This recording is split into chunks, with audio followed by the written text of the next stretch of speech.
राधे राधे दोस्तों। आज की मेरी कहानी है सोमवती अमावस्या की। अगर आपको ये कहानी पसंद आई तो कमेंट बॉक्स में अमावस माता की जय अवश्य लिखिए। साथ ही अगर आप मेरे चैनल पर नए हैं तो मेरे चैनल को सब्सक्राइब कीजिए और बेल आइकॉन पर क्लिक जरूर कीजिए, जिससे हमारे वीडियो के नोटिफिकेशन आपको मिलते रहें। किसी गांव में एक ननंद और भाभी रहती थी। ननंद की शादी हो चुकी थी तो वह अपने ससुराल में रहती थी। भाभी हमेशा सोमवती अमावस्या का व्रत रखती थी और पूजा पाठ किया करती थी। वह पीपल की पूजा भी करती थी। भाभी जब भी सोमवती अमावस्या का व्रत रखती थी तो वह अपनी ननंद को घर बुला लेती थी, और जब पूजा समाप्त हो जाती तो भाभी सुहाग का सारा सामान अपनी ननंद को दे देती थी। ननंद सारा सामान लेकर अपने घर चली जाती, लेकिन ननंद कभी भी सोमवती अमावस्या का व्रत नहीं करती थी। ननंद सुहाग का सामान लेकर घर आती और वह सामान पहनती तो पहनते समय उसकी चूड़ियां टूट जाती। ऐसा हर बार होता था। हर अमावस्या को भाभी ननंद को बुलाती और सुहाग का सामान देती, और ननंद बिना व्रत और पूजा पाठ किए वह सामान लेकर अपने घर आ जाती, और जब सुहाग की चीजें पहनती तो चूड़ी टूट जाती। जब ऐसा कई बार हुआ तो एक दिन ननंद अपनी भाभी के पास आई और अपनी भाभी को सारी बात बताई। फिर भाभी ने सारी बात अपने पति को बताई और कहा, आप किसी अच्छे पंडित जी के पास जाइए और उनसे पूछिए कि आपकी बहन के साथ ऐसा क्यों हो रहा है।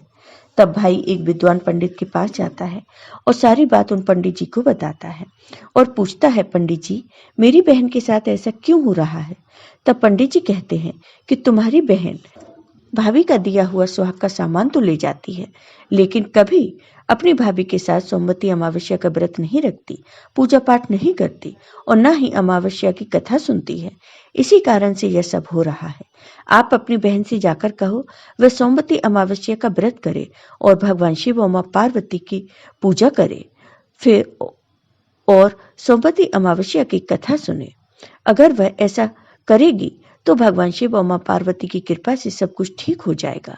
यह सुनकर भाई अपने घर आता है और पंडित जी की बताई हुई सारी बात अपनी पत्नी और बहन को बताता है। तब बहन को अपनी गलती का एहसास होता है और उसने कहा, अब मैं भी अपनी भाभी के साथ सोमवती अमावस्या का व्रत किया करूंगी, पूजा पाठ किया करूंगी। फिर सोमवती अमावस्या आने पर ननंद ने अपनी भाभी के साथ सोमवती अमावस्या का व्रत रखा, पूजा पाठ किया तथा कथा सुनी।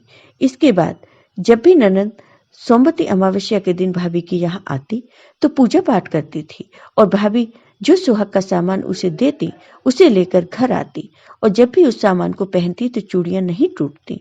अब ननंद और भाभी खुशी खुशी सोमवती अमावस्या का व्रत करती थी। जो भी सुहागिन स्त्रियां सोमवती अमावस्या का व्रत करती हैं, भगवान शिव और मां पार्वती की पूजा करती है, उन्हें अखंड सौभाग्यवती होने का आशीर्वाद प्राप्त होता है। उन्हें मां पार्वती का आशीर्वाद मिलता है और उनके पति की दीर्घ आयु होती है। तो हे भगवान शिव, हे मां पार्वती, अपने आशीर्वाद से सभी स्त्रियों का सुहाग अमर करना। जय हो भगवान शिव की, जय हो मां पार्वती की। आपको ये वीडियो पसंद आया हो तो कमेंट बॉक्स में कमेंट करके जरूर बताइए। साथ ही मेरे वीडियो को ज़्यादा से ज़्यादा शेयर करिए। धन्यवाद दोस्तों।